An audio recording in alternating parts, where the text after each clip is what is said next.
ان کے لیے high alert خود رب نے کیا. جیسے ہم نے کہا وَإِثْمُهُمَا أَكْبَرُ مِن نَفْعِهِمَا. اللہ نے کہا جو ہلکا سا سرور تمہیں ملتا ہے نا اس سے ان کا نقصان زیادہ ہے، جس کو ڈاکٹر صاحب نے بھی بیان کیا.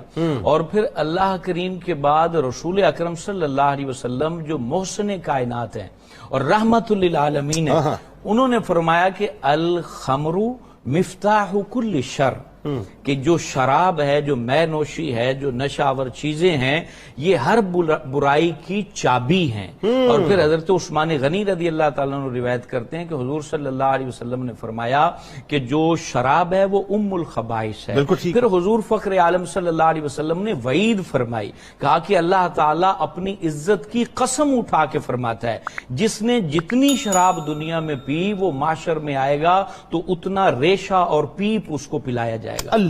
اور پھر حضور فخر عالم علیہ السلام نے خوشخبری دی ان پاک طبیعت لوگوں کو، فرمایا کہ جو شراب سے بچے گا اور زندگی بھر نشہ آور چیز استعمال نہیں کرے گا یا کی تھی اور توبہ کر لی تو اس کو خوشخبری ہو کہ اللہ اپنی عزت کی قسم اٹھا کے فرماتا ہے کہ معاشر کے دن انہیں حوض کوثر سے چھلکتے جام عطا کیے جائیں گے. اچھا، بہت سے لوگ اس بات پہ دلیل دیتے ہیں کہ شراب کو حرام تو کہا ہی نہیں ہے. اللہ جس چیز کو اللہ نے گندگی کہا ہو تو وہ کیا ہوتی ہے؟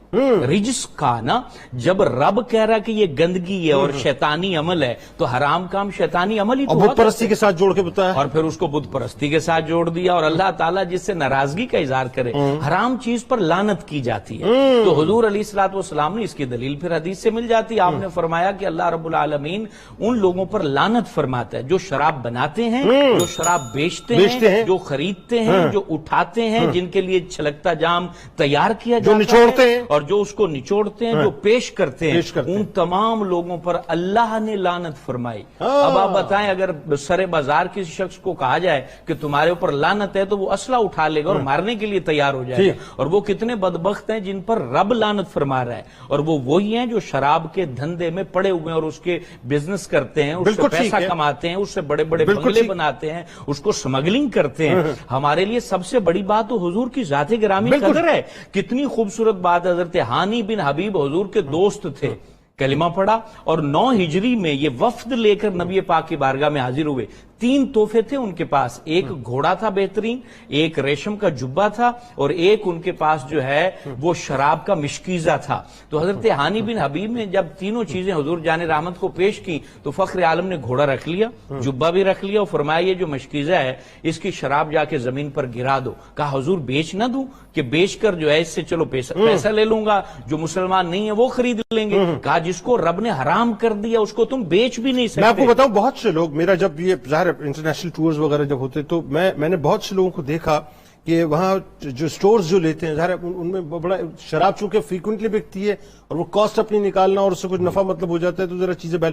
میں نے بہت سے مسلمانوں کو دیکھا جو ایمان کے اس درجے پہ آگے کھڑے ہوتے ہیں، کہتے ہیں ہم نے شراب بیچنی نہیں ہے. ہاں ہونا یہی چاہیے، شراب بیچنی نہیں ہے. اللہ اکبر.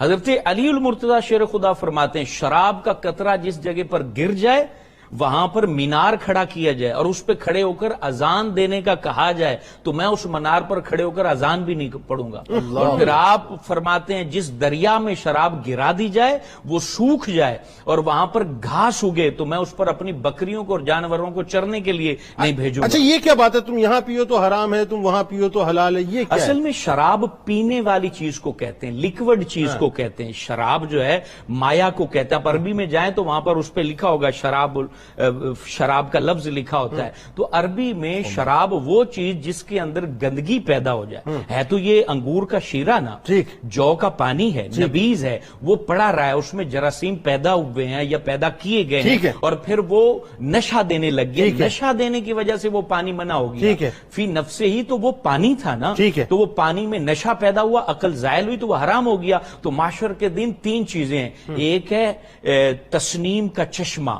وہاں سے خاص اللہ کے محبوبین پانی پیئیں گے. اور ایک ہے رحیق مختوم، یہ وہ پانی ہے جو خاص اللہ نے اپنے محبوبوں کے لیے تیار کیا ہے. اور تیسرا حوض کوثر ہے. تو وہ شراب طہور ہے، پاک پانی ہے. اور ایک حدیث میں اس پہ جوئے پہ ضرور بیان کرنا چاہتا ہوں. حضور فخر عالم علیہ السلام نے کہا جو جوا کھیلے وہ ایسے ہے جیسے اس نے خنزیر کے گوشت اور خون میں ہاتھ ملایا. اور کہا جو جوا کھیلتے ہوئے، جیسے لوگ کرکٹ میچ پر جوا لگا کے بیٹھے ہوتے ہیں اور پھر نماز پڑھنے بھی چلے جاتے ہیں. کہا جو جوا کھیلتے ہوئے نماز کو جائے وہ ایسے ہے جیسے اس نے خنزیر کے خون سے اور پیپ سے جو ہے نا وہ وضو کیا اور اس سے اس نے آ کے نماز پڑھی. بہت سے لوگ رات بھر تاش کھیلتے ہیں، جب بیچ میں عشاء کا وقت آتا ہے کھڑے ہو جاتے ہیں، یا دن میں تاش کھیلتے ہیں، زور کا وقت ہو بیٹھ گئے، پھر اس کے بعد مطلب تاش کے لیے بیٹھ گئے، یا اس کے علاوہ کوئی اور جوا کھیل رہے ہیں، کرکٹ میچز کے اوپر کھیل رہے ہیں، سٹا کھیل رہے ہیں اسٹاک کے اندر، یہ سب وہی ہے. اب اس میں حضور علیہ السلام نے یہ بھی فرمایا سود خور اور جوا باز کبھی غنی نہیں ہوگا،